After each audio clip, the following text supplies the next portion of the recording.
At this time, I'd like to go through the recommended tools to install most Pro Control systems, which inside of our manuals, you will see that we have a tool and material list, which we have on this table. Since all vessels are different, we highly recommend that you read both manuals prior to your installation of the Pro Control system. Also in the manual, if you flip it around, we have a QR code for multiple languages and other countries.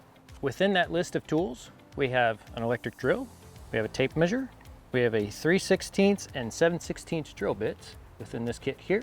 We have a 2 1/16 hole saw, a ratchet, a 5/16 Allen head, a pencil. We have sealant for the screws that'll be fastening the blades to the hull, and also the wire passage. We also have a fish tape and some cord that we can pull the cables through. Also on the table, we have necessary protective gear while we're doing the installation, as well as some painter's tape. We have a straight edge that is used to find the appropriate angle for the trim tab relative to the running surface of the vessel. If you don't have a straight edge, you can use a level as well.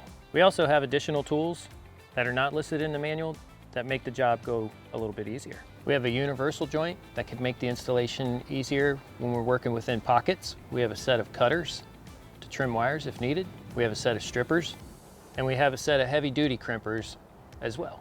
Now that we've gone over the Pro Control kit, its contents, and the tools required to do the job, let's get started on this beautiful Boston whaler here at the Lenco facility located in Stuart, Florida.